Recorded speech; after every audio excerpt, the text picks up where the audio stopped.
안녕하세요. 정 기자입니다. 안녕하세요. 반갑습니다. 지금 주말 저녁 뭐 하고 계신가요? 반갑습니다. 제가 오늘은 임대차, 전세 사시는, 그리고 전세에 사시는 임차인분들, 월세에 사시는 임차인분들, 그리고 집을 가지고 전월세를 내놓으신 집주인분들, 이 세 가지 종류에 해당하시는 전국의 모든 분들에 해당하시는 분들께 알아두셔야 할 상식으로 오늘 이야기를 해보려고 합니다. 안녕하세요. 지금 저녁들 드시고 계신가요? 반갑습니다. 자, 오늘 드릴 이야기는 임대차 보호법 개정안 7월 31일부터 시행한 그 임대차 보호법에 대해서 이야기해 드릴까 합니다. 지금 지난주 목요일 11월, 그러니까 12일이 되겠네요. 11월 12일자로 지금 시행 100일을 넘겼습니다. 그래서 지금 이 경과가 이렇게 흘러가고 있는데, 이 과정이 어떻게 흘러가고 있는지, 그리고 여러분들이 전세에 사시는 분들, 그리고 월세에 사시는 분들, 재계약을 해야 되시는 분들이라면 한 번쯤 알고 넘어가야 할 부분들이 많기 때문에 이 주제로 오늘 주제를 잡았습니다. 물론 집주인 분들, 지금 세를 놓고 사시는 집주인 분들도 알아두셔야 할 이 개정안의 내용들이 많습니다. 그래서 여러분들과 함께 이 사실에 대해서 알고 계셨으면 하고 주제로 잡아봤습니다. 네, 반갑습니다. 7월 31일부터 시행에 들어갔으니까요. 이제 100일 남짓, 100일하고 한 104일 정도 지났나요? 지금 원래는 임대차 3법이었는데 지금 한 가지, 전월세 신고제는 내년 6월부터 시행에 들어가기 때문에 이거는 일단 미뤄두고, 지금 시행에 이미 들어갔던 100일째 접어드는 두 가지, 계약갱신 청구권제, 그리고 전월세 상한제, 이 두 가지를 가지고 여러분과 이야기해보고자 합니다. 먼저 뜻부터 이야기해 볼게요.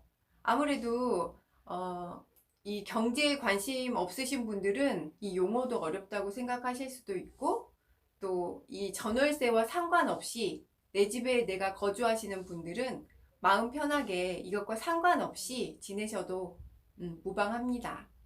하지만 이걸 상식으로 지금 전국에서 벌어지고 있는 일이기 때문에 상식으로라도 알고 계시는 게 도움이 되실 걸로 생각됩니다.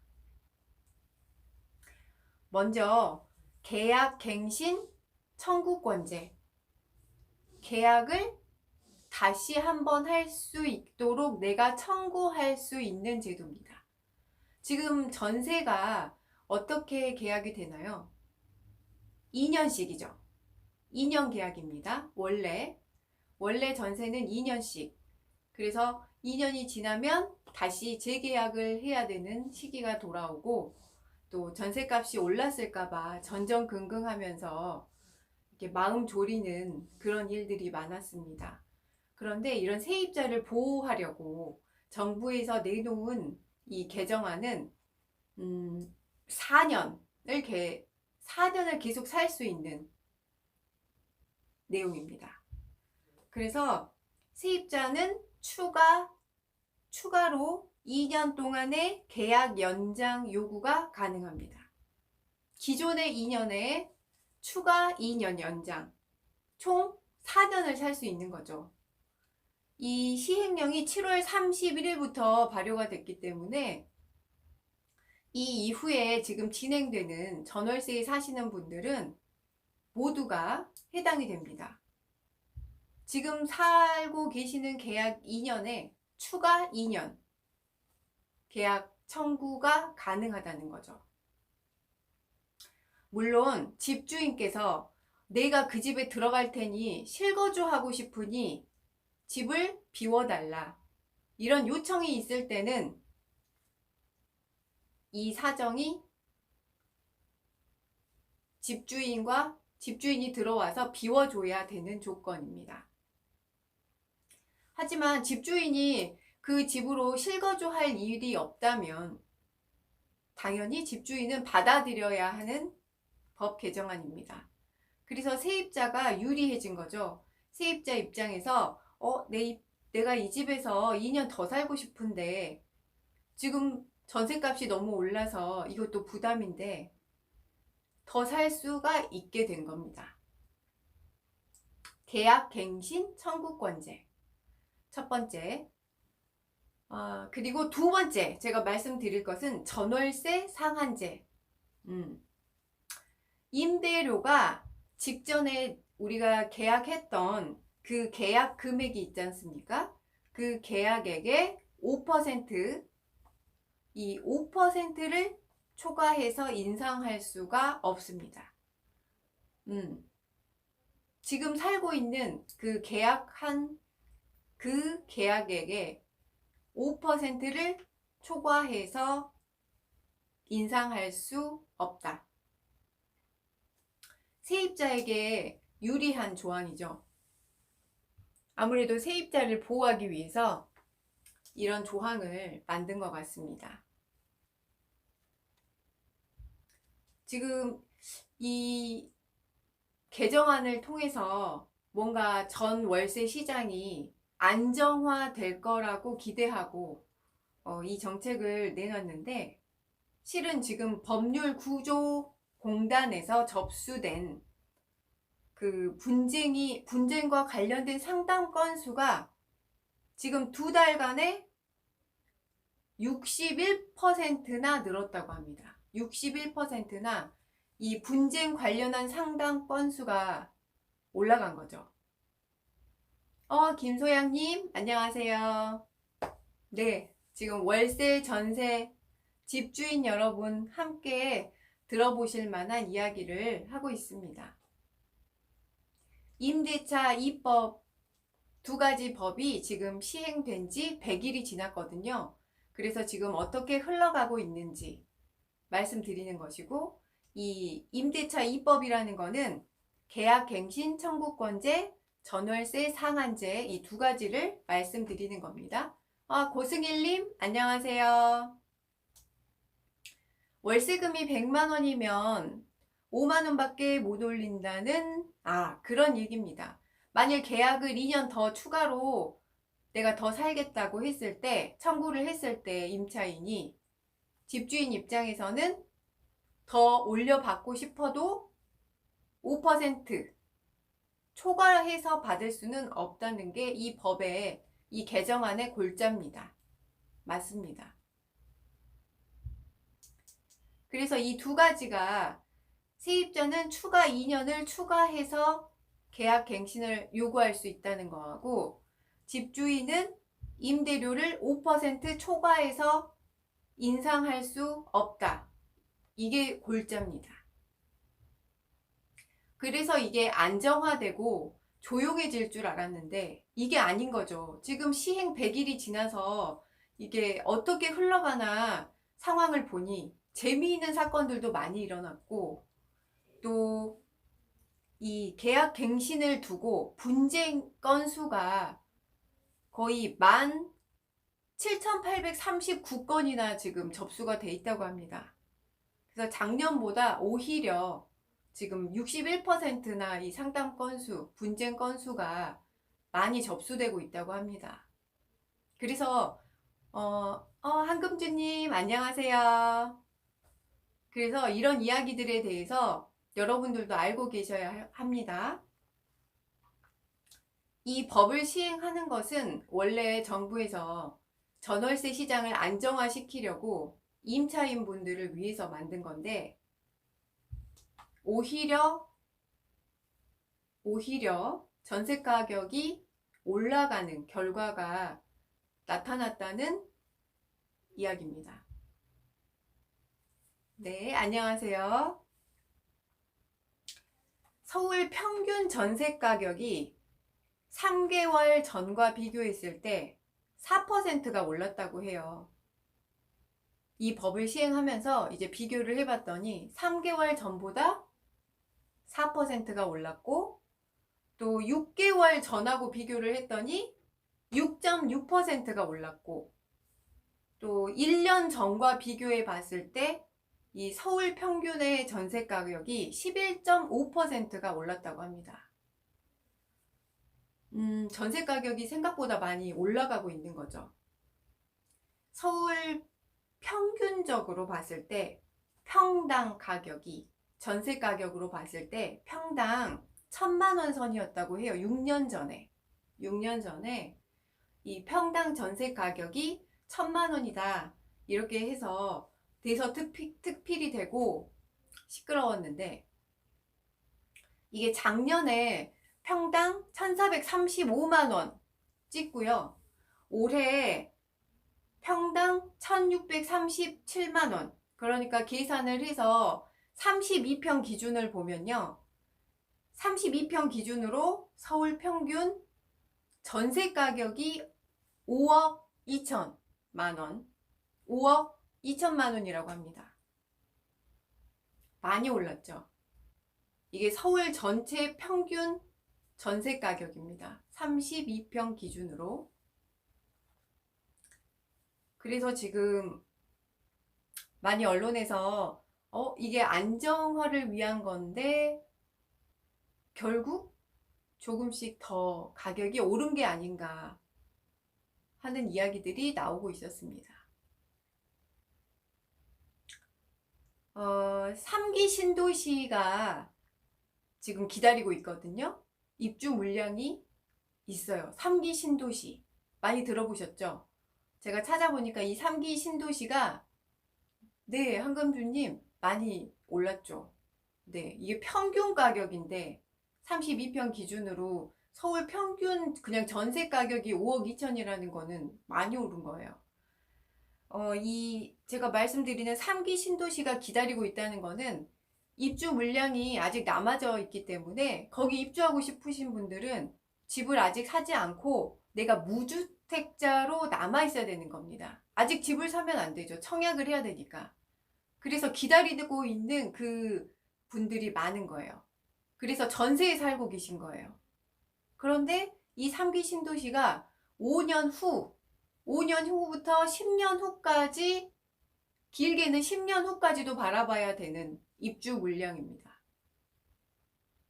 일단 5년 후부터 들어갈 수 있으니까 지금 다들 청약해 놓으신 거 기다리고 계시는데, 그게 길게는 10년까지도 봐야 되고, 그렇다면 그 많은 그 3기 신도시를 노리는 분들은 잠재 수요로 전세에 살고 계시다는 거죠. 그래서 전세 물량이 아직도 많다는 겁니다. 전세에 살고 싶어 하시는 분들이 많다는 거죠. 그리고 서울 집값이 또 너무 많이 올라서 내가 사려고 했었는데 또 대출도 막히고 그러다 보니 전세에 계속 또 살게 되는 그런 결과도 낳게 됩니다. 이 3기 신도시는 그냥 간략하게 말씀드리면 남양주, 하남, 인천, 고양, 부천, 과천, 안산 이쪽의 일부 지역에 해당되는 지역들이거든요. 이 3기 신도시를 노리는 분들은 한 5년 후에 입주를 하는데 아직은 또 전세로 사셔야 되니까 이렇게 아직 전세 수요가 많이 있다는 말씀입니다. 그러다 보니 평균 가격이 32평 기준으로 5억 2천 정도, 평당 가격이 1,637만 원을 찍고 있습니다. 그래서 이게 정책이라는 게요. 의도했던 것과 다르게 나타나는 경우도 있고, 물론 이게 또 시간이 지나면 정부의 뜻과 맞춰서서 이게 안정화되고 또 그런 날이 올지도 모르겠습니다. 그런데 일단 지금 100일이 지난 지금 일어나고 있는 일들은 지금 전세 매물이 4분의 1 토막으로 줄었고요. 왜냐면 지금 다시 재계약을 할 수가 있잖아요. 그럼 지금 살고 있다가 2년 계약을 했었는데 추가로 2년을 더, 그럼 나 더 살래요 하고 2년을 더 눌러 앉게 되니까 매물이 안 나오는 거죠. 전세 매물이 더 이상 나오는 물건이 별로 없게 되는 겁니다. 그러다 보니 집주인 입장에서는 옳거니 전세에 이렇게 물건이 없구나, 월세로 돌리자. 그래서 오히려 전세 물건보다 월세 물건이 많아지는 그런 결과도 나왔다고 합니다. 그렇네요. 참 아이러니하게도 이 법 시행과 그 관련된 그 결과물들은 예측하기가 어려운 것 같습니다. 아, 이슬기님, 안녕하세요. 안녕하십니까? 많이 추워졌죠? 네. 그래서 제가 오늘 말씀드리고 싶은 것은 그 임대차 입법 시행과 관련된 이런 이야기들, 여러 가지 재미있는 이야기들을 하고 있습니다. 근데 이게 좀 재미있는 게요. 세입자 입장에서 내가 그러면 계약 갱신 청구를 안 할 테니까 합의금으로 2천만 원 줄래요? 그러면 내가 나갈게요. 이렇게 나오는 세입자도 있다고 합니다. 아, 김보영님, 안녕하세요. 덕분에 이렇게 선생님들 많이 만나 뵙게 돼서 이게 방송의 효과인가 봅니다. 반갑습니다.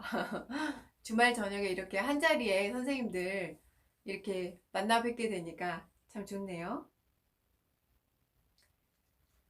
그래서 오히려 세입자가 그럼 내가 2년 추가로 계약 갱신 청구 안 할 테니까 합의금으로 달라.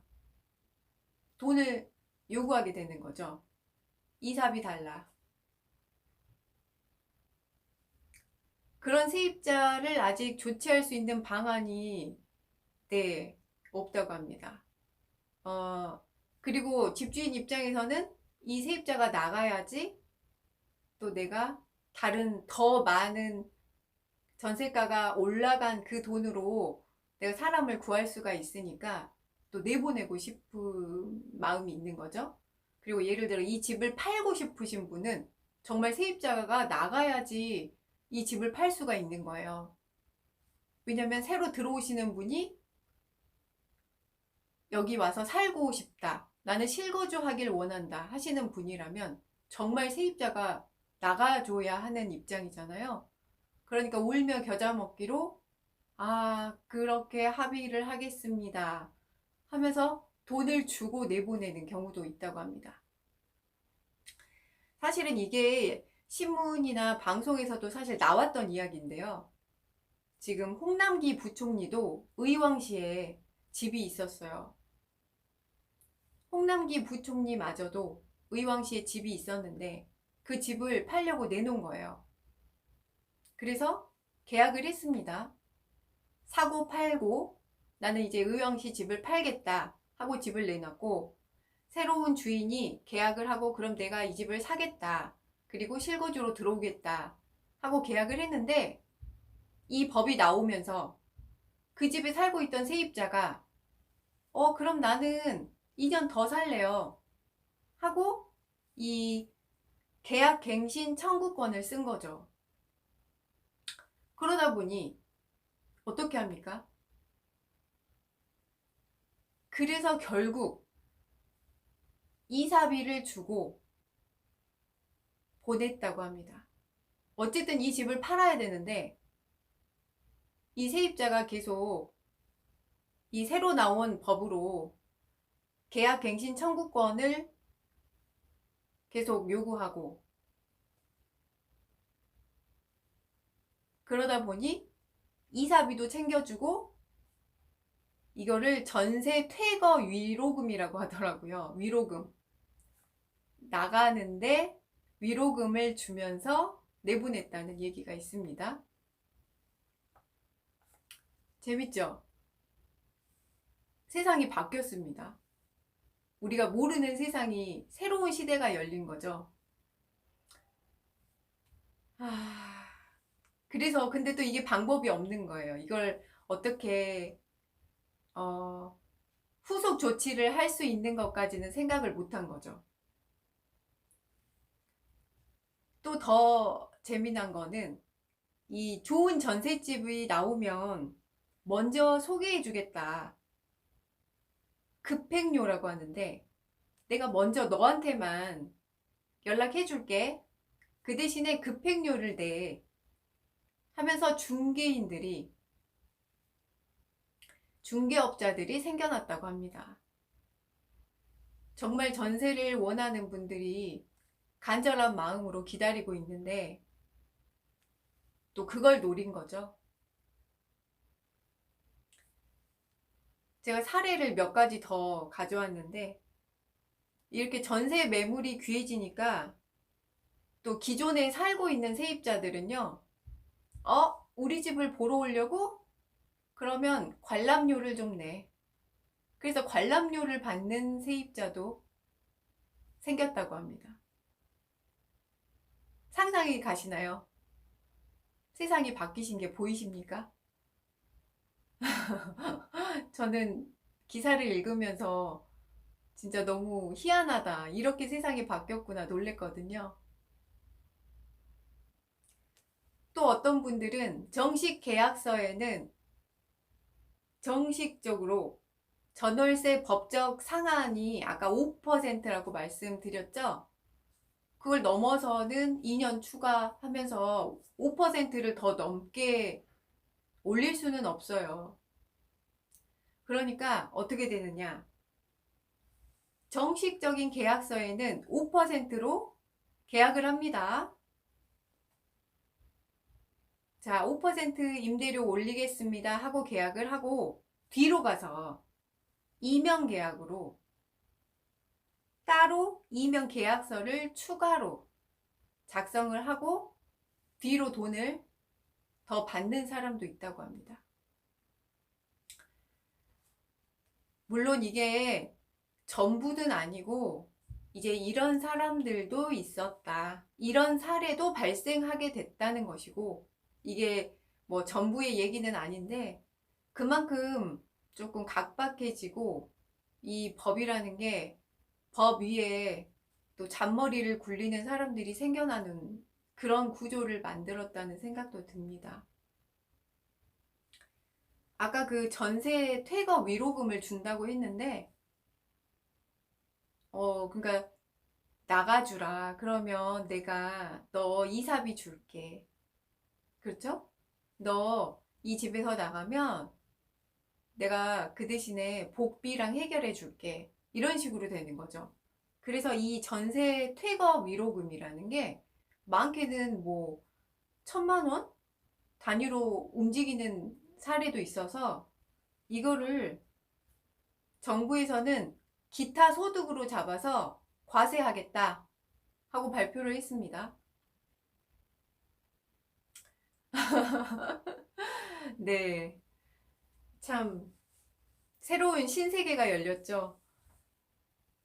너무 재미난 사례가 많아서 저도 기사 읽으면서 이게 받아 적으면서 정리하면서 참, 이런 일도 있구나 했는데, 이렇게 전세 퇴거 위로금은 복권 당첨금처럼 세율이 15%에서 30%로 과세한다고 합니다. 이게 어떻게 적발을 해야 될지 모르겠지만, 그쵸? 요 뒤로 꼼수로 계약하고 또 내보내고 이걸 다 적발하기가 쉽진 않겠죠, 아마. 네, 퇴거 위로금 저도 처음 들어봤습니다. 네. 제가 이건 뭐 재미로 그냥 재미 삼아서 여러분하고 이런 얘기를 하는 건 아니고요. 제가 신문 기사에 나온 이야기들을 정리해서 알려드리는 거고, 또 이 임대차 3법은 이미 그 경제 용어 사전에도 올라가 있어요. 지식 백과사전에도 올라가 있고요. 근데 이게 지금 경과가 이렇게 진행되고 있다는 게 그래서 더 재미있는 현상 같습니다. 이 계약갱신 청구권제와 전월세 상한제 이 두 가지는 이미 시행돼서 지금 100일이 지난 상황이기 때문에 여러분들이 상식적으로 알고 계셔야 하는 겁니다. 그래서 정 기자가 준비한 거고요. 여러분에게도 도움이 될 겁니다. 그래서 같은 아파트 단지에 살면서도 기존 계약에서 계속 사시는 분은 뭐 5%까지는 올릴 수 있지만 4억에 사시는 분들도 있는데, 이게 전세가가 마구마구 뛰어서 2배로 뛴 사례가 있으면 바로 옆집 사람은 4억에 살고 있는데 나는 8억을 주고 계약을 해야 되는 그런 아이러니가 발생하는 겁니다. 이미 발생했다고 나왔어요. 이미 살고 있는 옆집은 4억에 살고 있었는데 계약 갱신권을 사용해서 더 한 번 더 계약을 해서 4년을 살게 되면서 4억에 살고 있는데, 나는 새로 계약 집을 찾으러 와서 8억에 계약을 한 거죠. 거의 2배 차이가 나는 거예요. 2배 차이. 그래서 2배 차이로 배가 아프시겠죠. 배도 아프고 이게 형평성도 없다는 그런 마음이 들고, 그런데 어쨌든 또 귀하디 귀한 전세 물건을 어쨌든 내가 살아야 할 집이기 때문에 어쩔 수 없이 그렇게 또 들어가시는 겁니다. 구해야 하니까. 내가 살아야 되니까요. 안현주님, 안녕하세요. 네. 제가 되도록이면 쉽게 해설해 드리려고 지금 이야기로 풀어내고 있습니다. 좀 이해가 되시는지 모르겠어요. 그래서 제가 이런 사례를 몇 가지 더 가져왔어요. 지금 이게 백과사전에 이미 올라와 있는 내용들이거든요. 이미 뭐 뉴스에서도 몇 차례 이렇게 사례들을 가지고 한 가지 사례 가지고 몇 번씩 이야기를 해본 적도 있지만, 그래도 뭐 관심 없을 때는 이게 귀에 안 들어오잖아요. 근데 제 방송을 통해서 이렇게 지금 변했구나, 이런 법이 시행되고 이렇게 지금 적용되고 있구나, 이렇게 배워 가셨으면, 알아가셨으면 좋겠습니다. 그리고 전월세 신고제가 하나 더 있어요. 원래 임대차 3법이거든요. 임대차 3법. 근데 이거는 전월세를 신고해야 되는 거예요. 이게 법적으로 남는 거죠. 기록이 남는 거예요, 신고제는. 그래서 이게 준비 기간이 필요하다.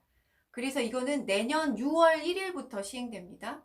내년 6월 1일부터 전월세 신고제는 그때부터 시행이 되고, 일단 먼저 임대차 3법 중에 2법이 먼저 시행이 돼서 지금 이렇게 100일이 지나고 있습니다.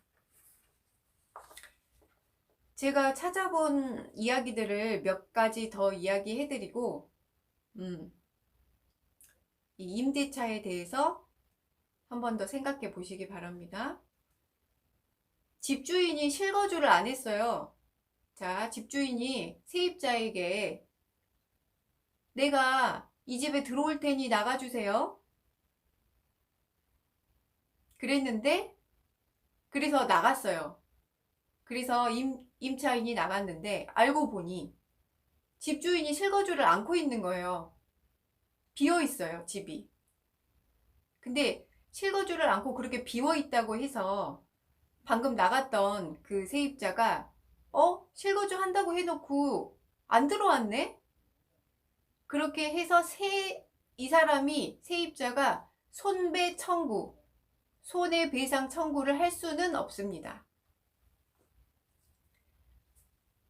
이거는 다른 사람을 집주인이 나가게 해놓고, 나를 나가게 해놓고서 다른 사람하고 새로 계약을 해서 더 비싸게, 비싼 임대료를 받고 계약을 했을 경우에만 손해배상이 청구가 가능합니다. 무슨 말인지 아셨죠? 그러니까 집주인이 내가 실거주 할 테니 나가주세요 했음에도 그 집이 비어있다? 그렇다고 내가 손해배상을 청구할 수는 없다는 겁니다. 임차인 입장에서. 이게 법이 재밌는 게 집주인이 나가주세요. 제가 실거주 할 거예요.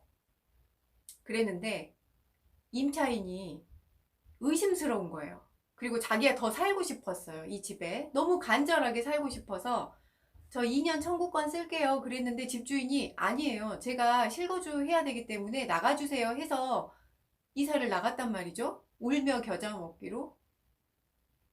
그런데 와서 그 집에 우편물이나 이런 거를 검사하는 거예요.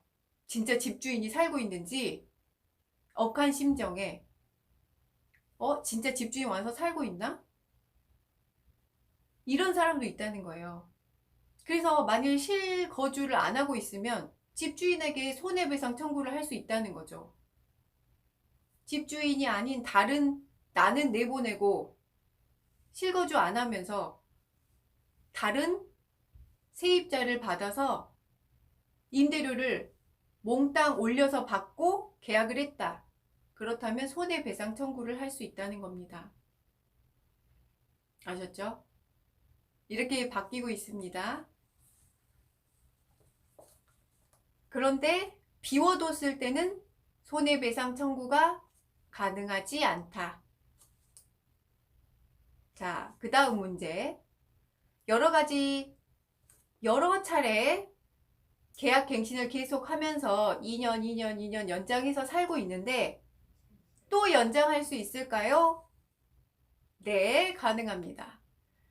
왜냐하면 이전에 여러 번 했던 것과 상관없이 지금 법 시행이 된 후에 한 차례는 더 가능하다는 거죠. 그래서 계약 갱신 또 연장할 수 있습니다. 그 다음 새로운 세입자하고 계약할 때도 아까 말했던 전셋값 5%만 올릴 수 있나요? 아니죠. 새로운 임차인하고 계약할 때는 전월세 상한제에 그 제약이 없습니다. 이거는 새로운 사람이기 때문에 아예 처음부터 세입자가 바뀔 때마다 그 전셋값이 오른 만큼 계약할 수 있는 거죠. 그래서 집주인 입장에서는 내보내고 싶겠죠. 더 많이 오른 전셋값으로 계약하고 싶겠죠. 하지만 이게 법이 이렇게 바뀌었고 5% 안에서만 기존의 세입자하고는 올려받을 수 있다는 겁니다. 그 다음에 다른 질문.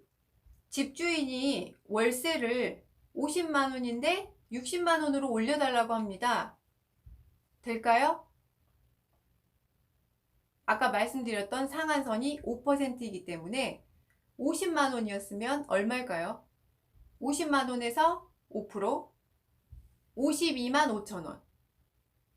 52만 5천 원이 상한가인 거예요. 더 받을 수가 없습니다. 월세도 마찬가지인 거예요. 전세만 5%가 아니라 월세도 5%만 올려받을 수 있습니다. 계약 갱신 청구권 행사 때 전세에서 월세로 전환이 가능한가요?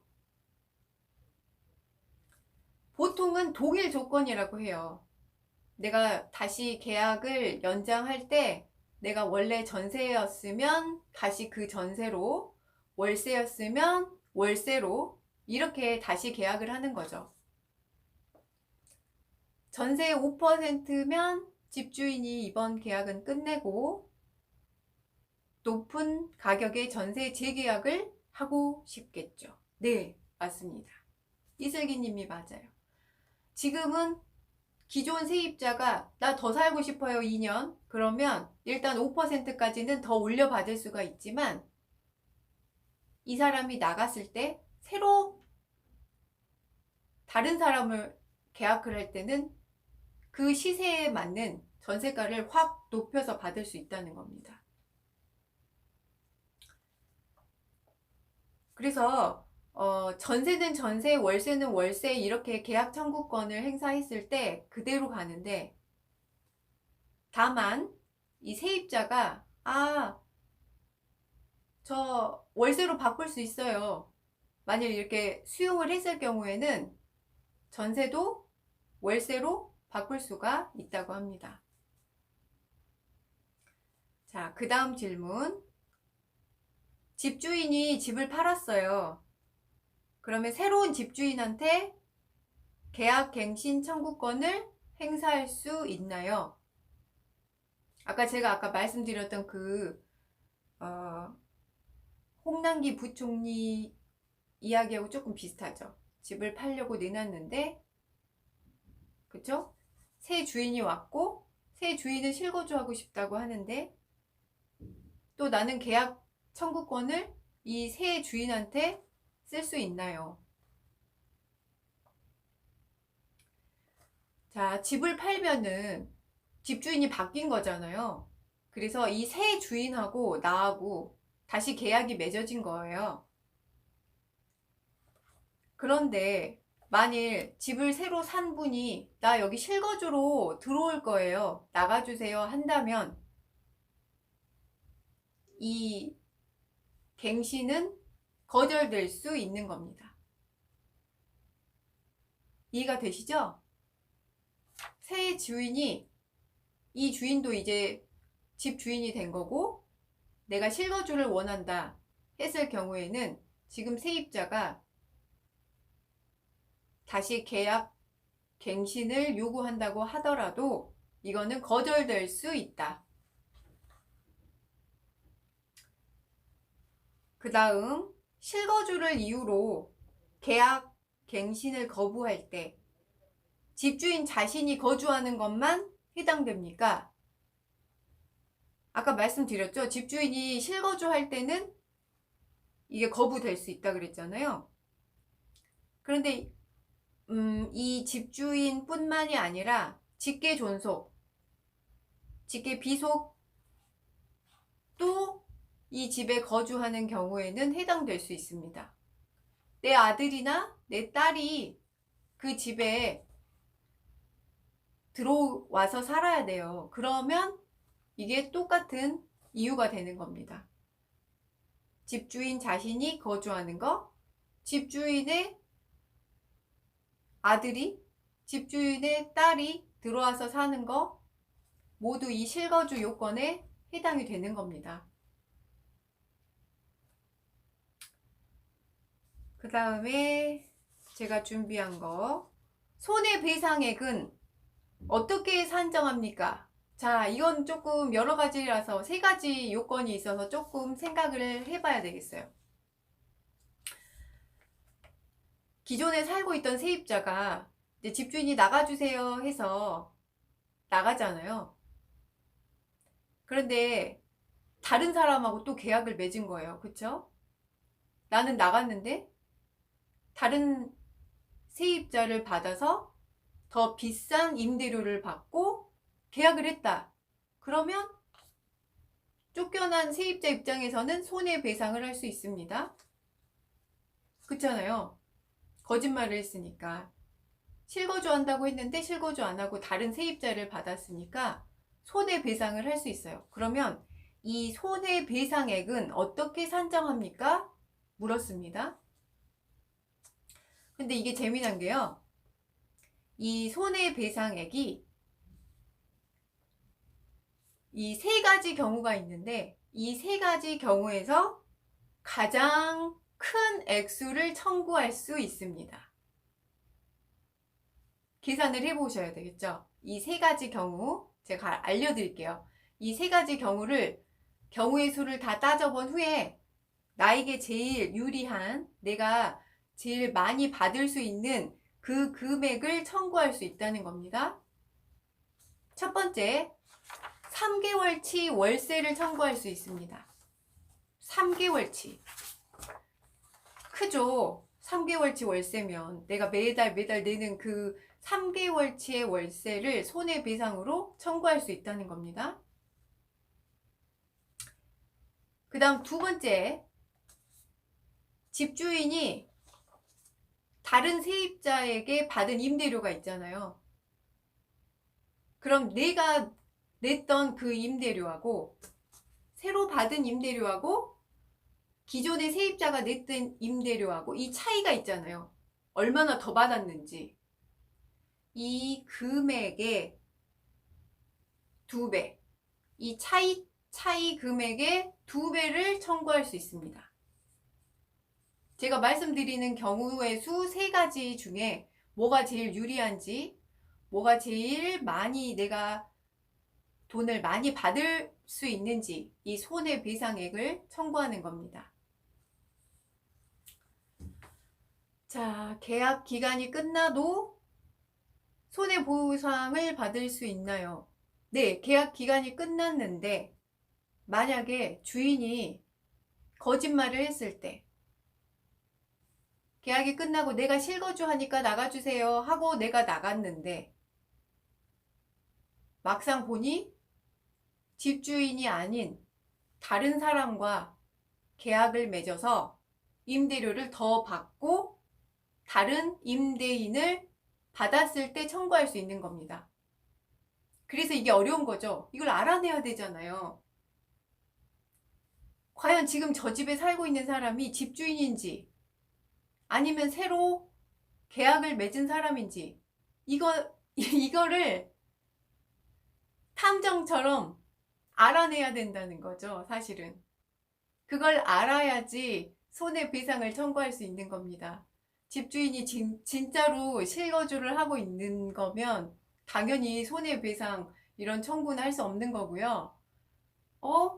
알고 봤더니 집주인이 나한테 거짓말했어. 다른 사람 돈 더 받고 받았잖아. 그러면 이 손해배상을 청구할 수 있는 겁니다. 그래서 그 집에 누가 살고 있는지가 지금 기존 세입자의 입장에서는 만약 너무 불합리하게 쫓겨났다고 하신다면 그렇게 손해배상을 청구하시는 겁니다. 그렇다면 그 집에 가서 실제 살고 있는 사람이 그 집주인이 맞는지 확인도 해봐야 되고, 여러모로 여러 지인을 통해서 그 분이 진짜 살고 있는지 알아볼 수도 있고, 이런 조금 근데 번잡한 절차를 거쳐야 되는 게 단점인 것 같아요. 네, 어쨌든 그걸 알아낸다면 손해배상이 가능합니다. 그리고 제가 말씀드린 이 3가지 조건 중에 제일 큰 액수를 청구할 수 있다고 합니다. 안현주님, 전세 2년 만기가 안 됐을 때, 안 될 경우에, 전세 2년 만기가 안 될 경우가 어떤 말일까요?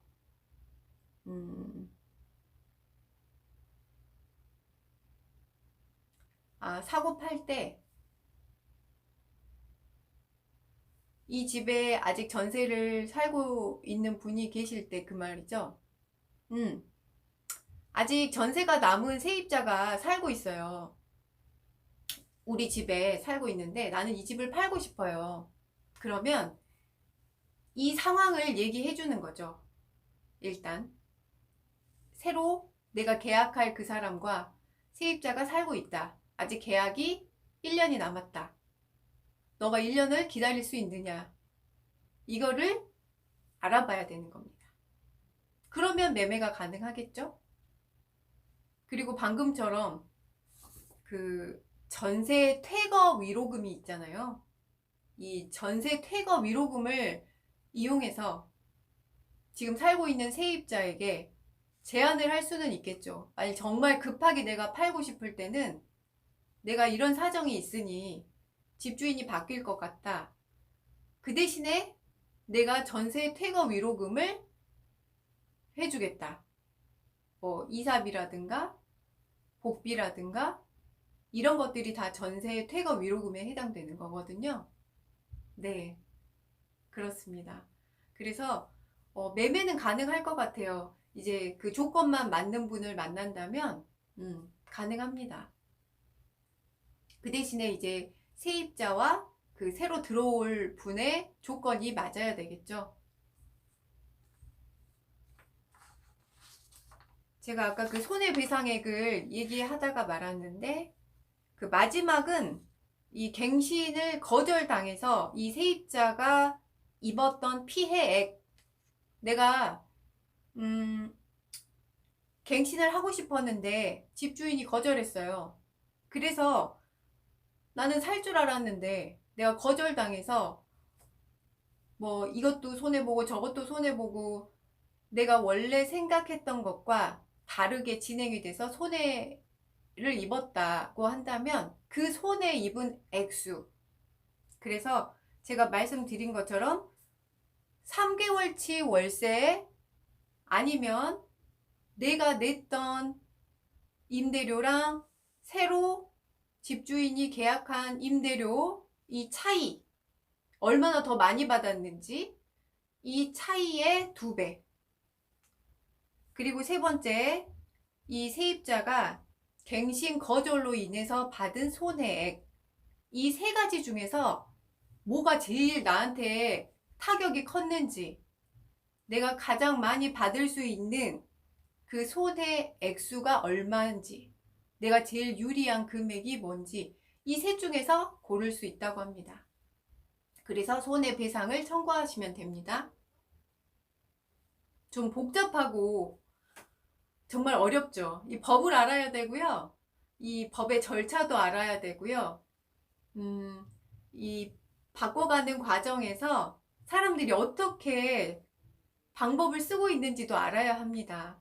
원래 집이란 거는 엄청 액수도 크고 너무나 소중한 보금자리고, 그렇기 때문에 더욱더 우리가 알고 살아야 되는 것 같습니다. 마지막 질문. 전월세 상한을 정하는 주체는 누군가요?